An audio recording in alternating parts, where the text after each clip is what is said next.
Hello, my name is Miguel Bañón. In my case, good morning from a sunny spring morning in Madrid, Spain.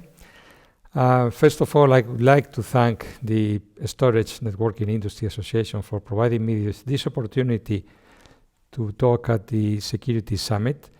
I'd like to provide you a heads up, some early information on legislation initiatives we are developing here in Europe, which will have a deep impact, I believe, in the ICT security market in the next year, and which are basically in need of cybersecurity standards, especially in the area of product and technology security certification. So let me change to the presentation itself, and let's go for that. Cybersecurity certification is becoming mandatory in Europe. This is a novelty in our market, but it is part of a very wide and ambitious policy in terms of quality and cybersecurity here in Europe. This presentation is going to talk about that, but mainly about the need for technical standards to support compliance with this new legislation. I will provide you for later reference, and if you want study, some links and to European legislation.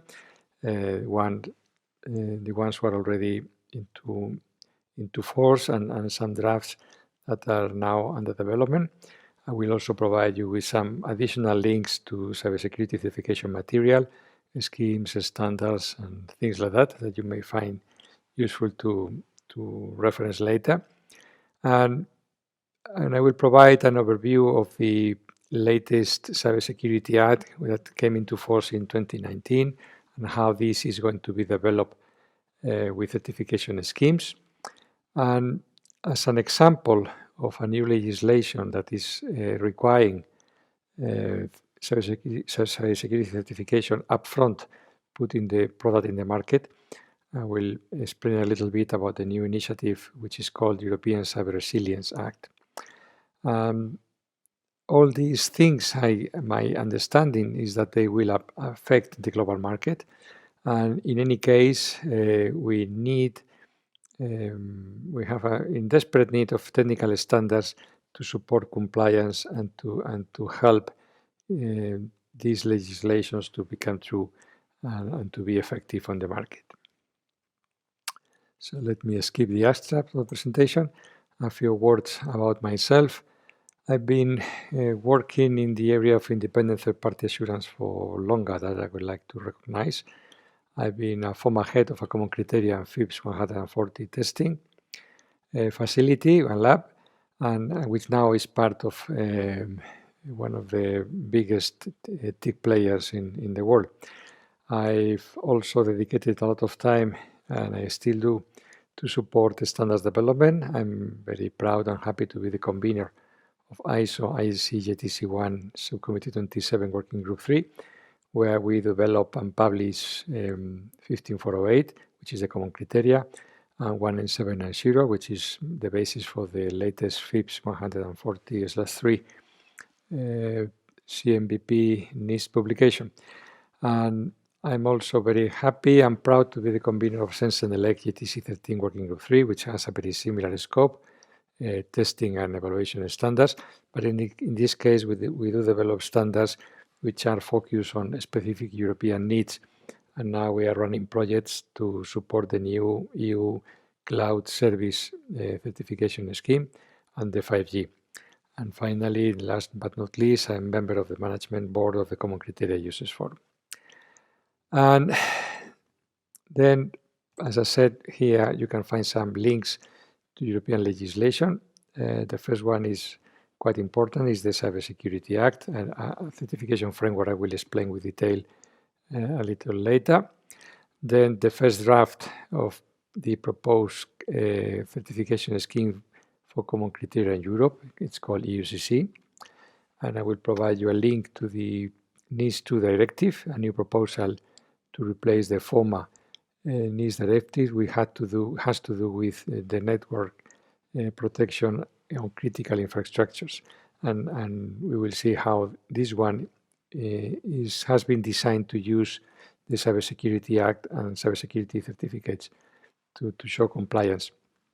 And the last one of these links is currently it's open. It's an open call for comments and contributions for the new initiative on the European Cyber Resilience Act. Some further links dealing with cybersecurity certification. The Common Criteria Recognition Agreement. There is a web page and all certificates, members of the recognition agreement, the countries are there. The US certification scheme, the NIAP, and the list of approved protection profiles, Common Criteria Users Forum, and a link to the Common Criteria Standard 15408 in case you don't already have it. So let me start talking about the Regulation 2019-881, which it's called Cybersecurity Act, which took many certification authorities and schemes in Europe by surprise. This is groundbreaking because what it does is to set up a common framework for European-wide cybersecurity certification schemes. Those not very familiar with European Union, it's painted here in blue as a single thing, but we are a set of countries with own national specifics, and cybersecurity certification was one of those national specialities.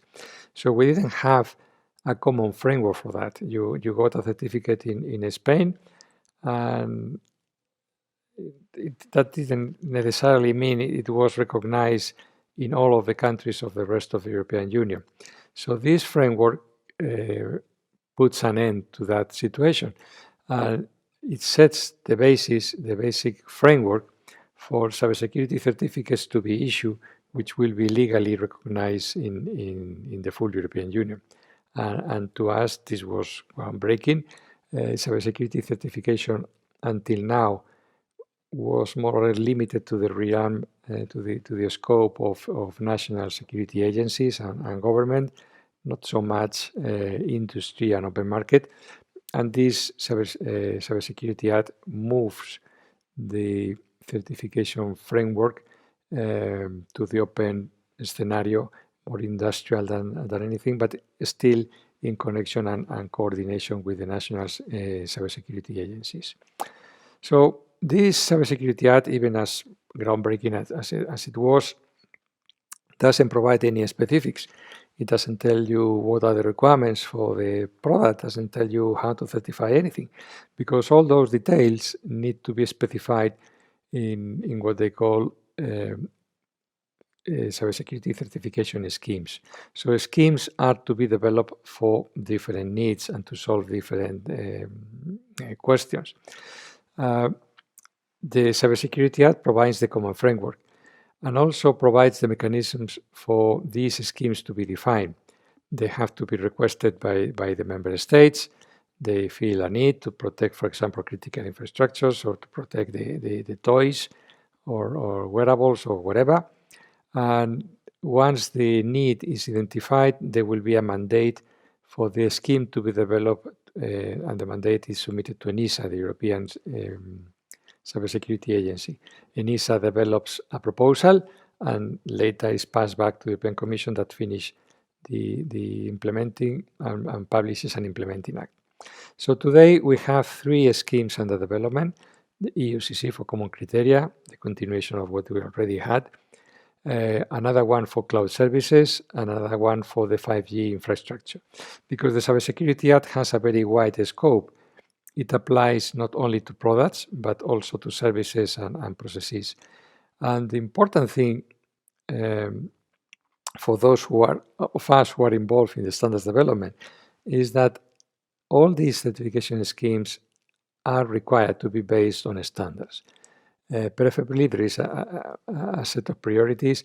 They should be based on European harmonized standards, if not on international standards, and if not on technical specifications.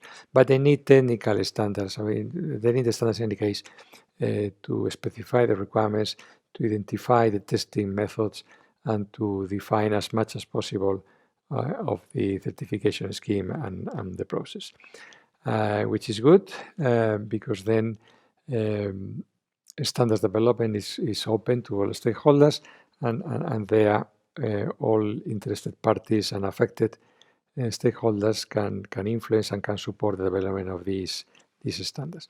Cybersecurity Act, as you can see here, has a very wide scope: products, services, and processes. So far, we have 3 schemes under development, but other schemes are already more or less identified in the Union Rolling Work Plan, and we may have some announcements for a scheme on IoT or for industrial systems and so on. If we consider these certification schemes kind of a service, you apply for certification if you have a product and you get a certificate. What is the use of the certificate itself? The Cybersecurity Act doesn't provide any use to the certificate. It just provides you the certificate. So at the end of the day, it will be your end customer who values and recognizes that certificate, that paper that has cost the developer a lot of time and money and has improved the quality and the security of the product. But in Europe, these certificates are meant to be required by other legislation. So they are a means of compliance, to prove compliance.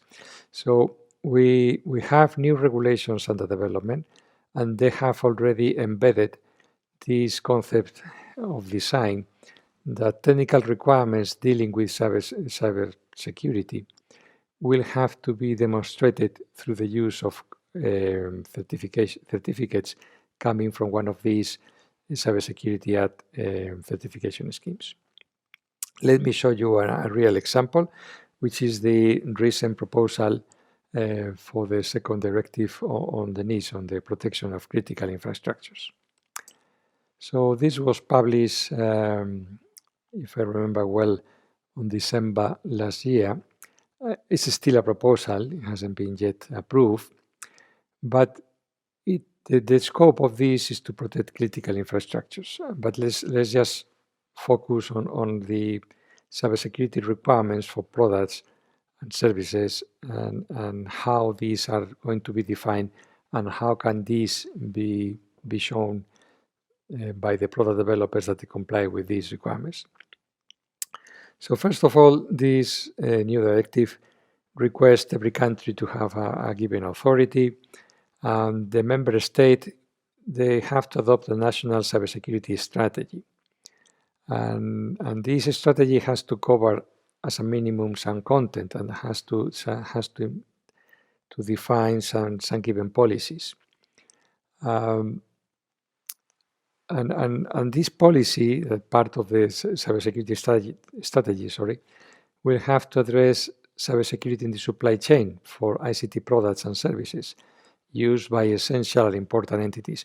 Essential and important entities are those critical infrastructures, I mean telecom or energy or whatever.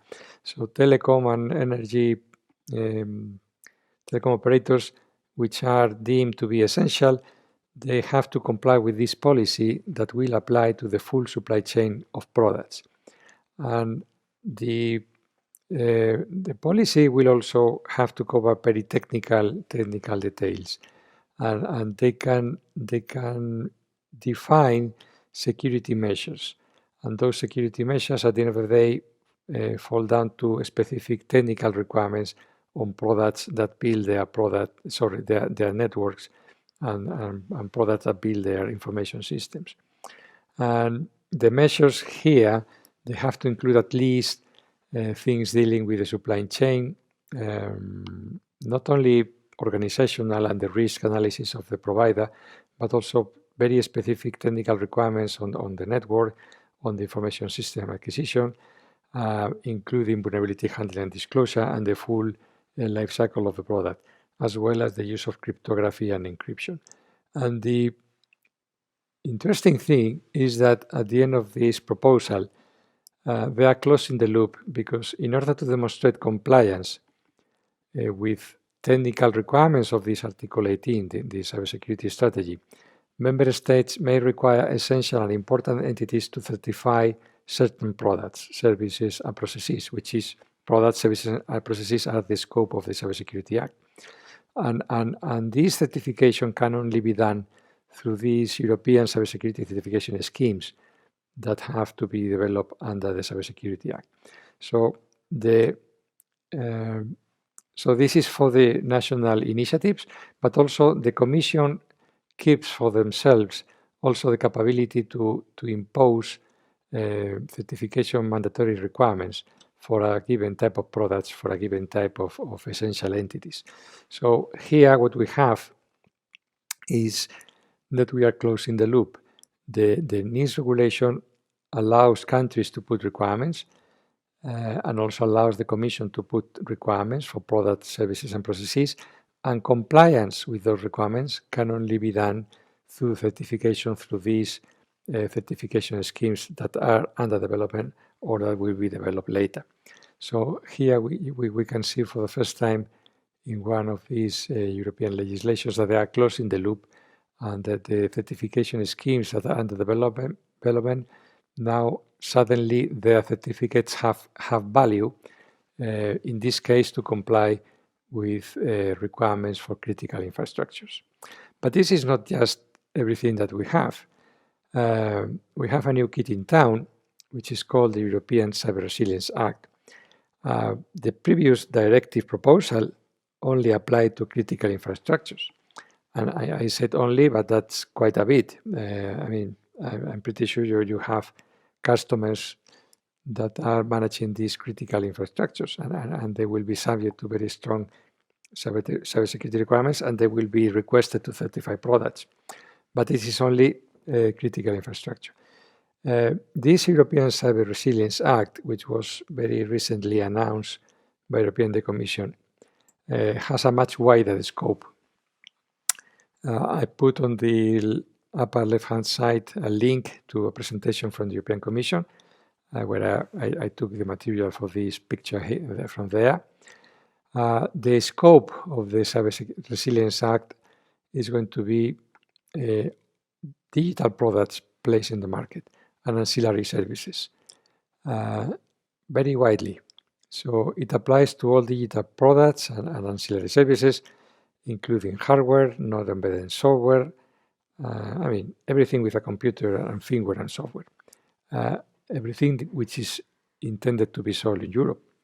And for all those products, they will define and they will mandate a set of essential cybersecurity requirements to be complied with before the product is placed on the market.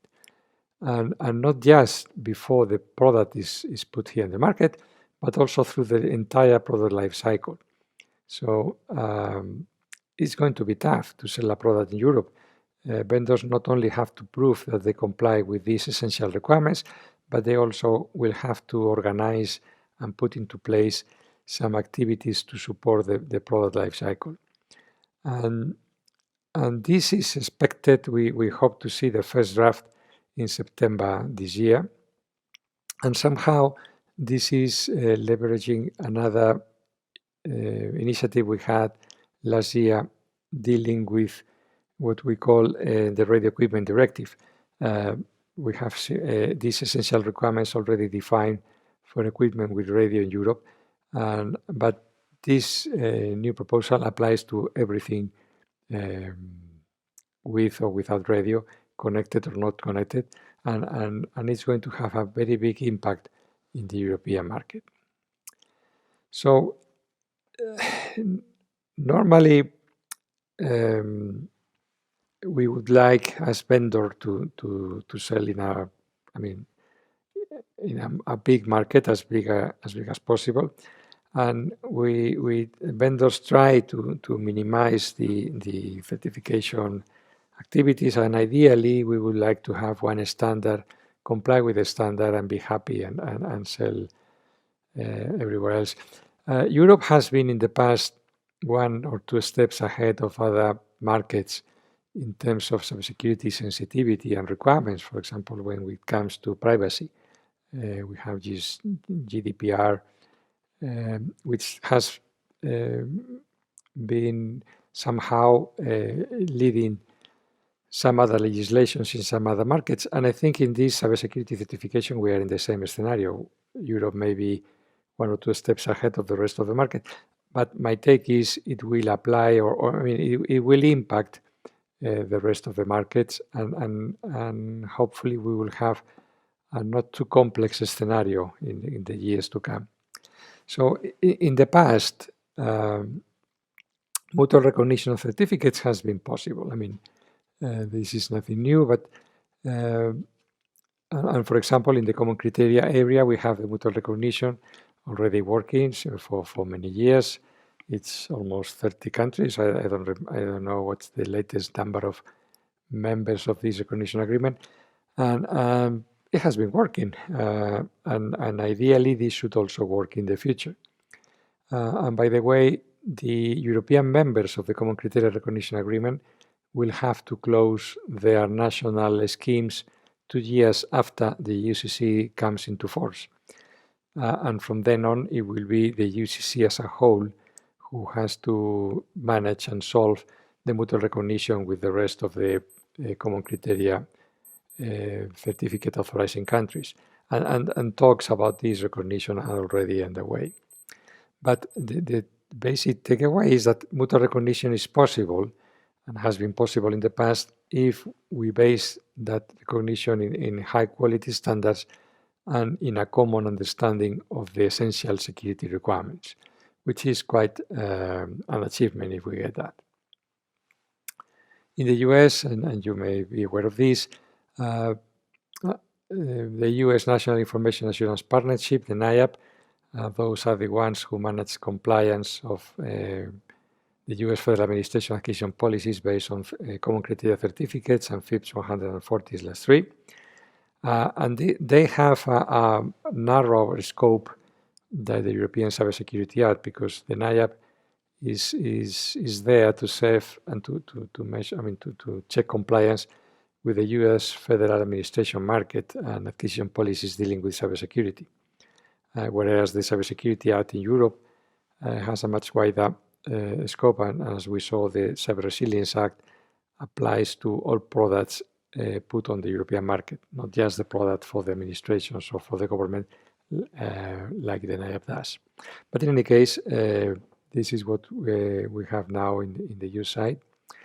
And by the way, the NIAP takes a very open and collaborative approach to develop technology-specific protection profiles. Protection profile is a type of document in the area, in the world of common criteria, that is used to specify product type security requirements. So the NIAP supports and promotes the development of technical communities built by different vendors. It's an open technical community, and they do develop technology-specific protection profiles. On the current list of approved protection profiles, I've seen they already have one for full disk encryption, and they have another one for the USB portable storage device, which was, it's a little bit older. And those are the basis for the acceptance in the product compliance list on the US side. It's important to note how the NIAP is used in technical communities, because technical communities are built from vendors. Because vendors have the technology-specific knowledge, and that is very important when you try to develop a useful standard. You have to know the field of application, and when we are talking about setting cybersecurity requirements to products, you have to know what's possible, what's feasible, and what is known, and what are the risk and assets of the product. So having the vendors involved into the development of these requirements is very important. These protection profiles don't have the status of standards like we understand in Europe.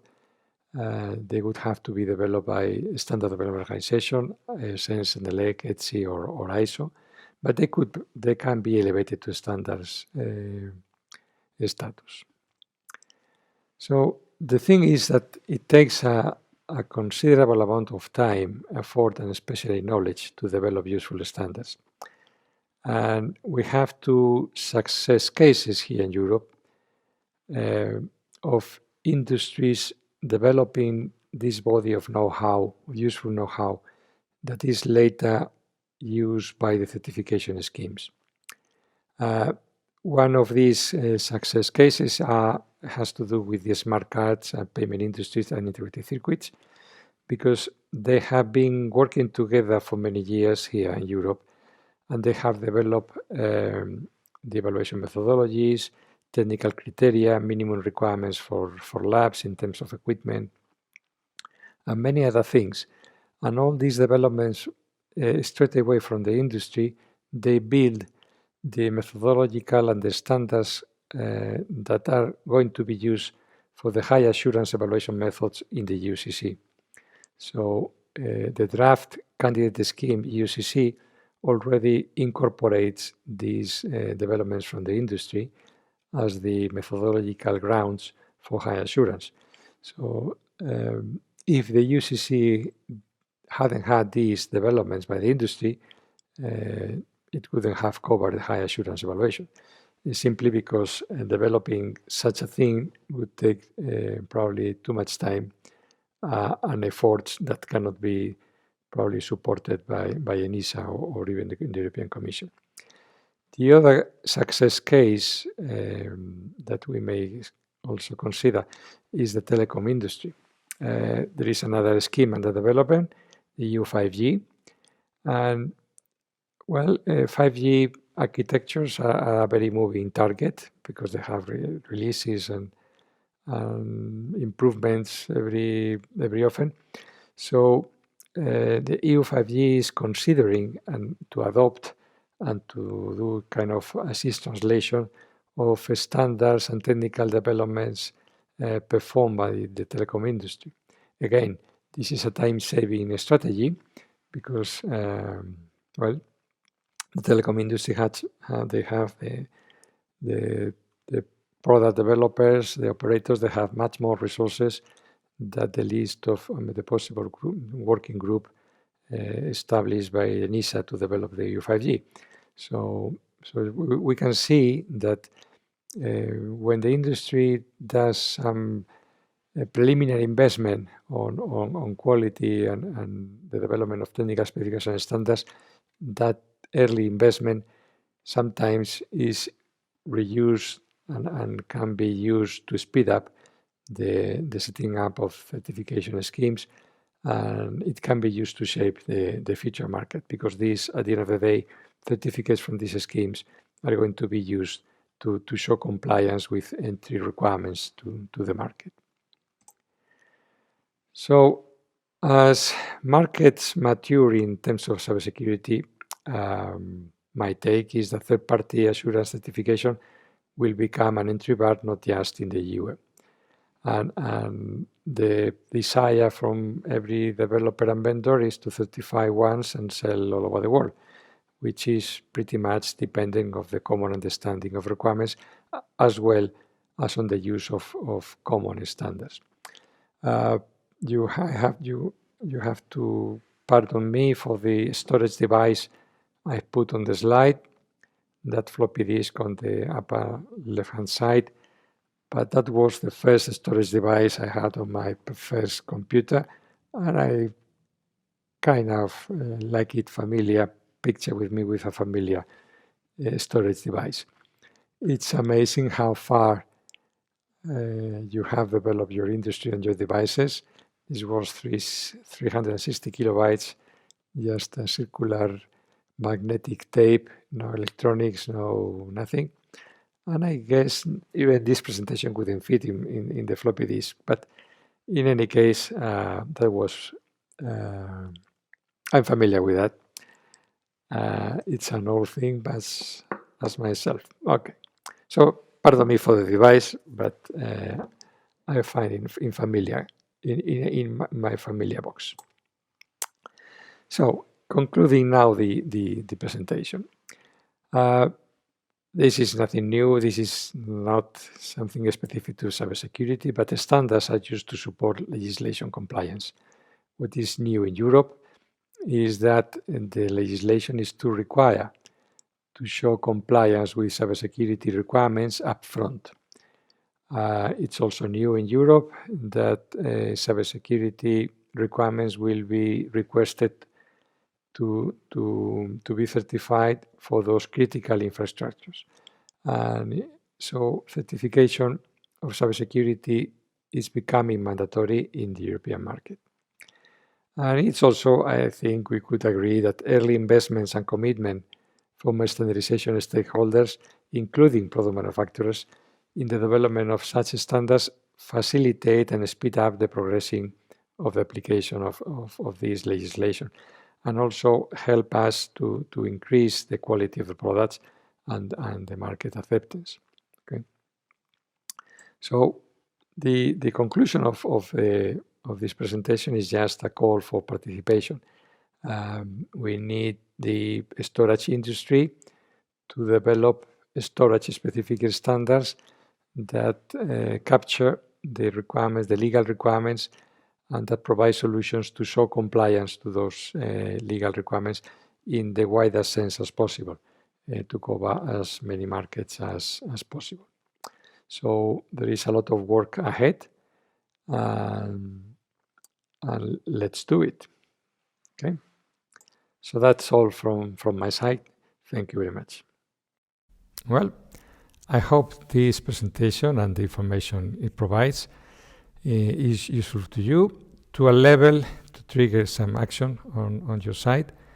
Standards development is completely open to all stakeholders. It's a transparent and fair process, and you have the opportunity to shape part of the future market where cybersecurity certification is becoming a requirement. So we have certainty that products are secure by design and have a level of quality that we all deserve and need. So with this hope, I conclude this keynote presentation, and I hope to see you around at the networking virtual breaks. Thank you very much.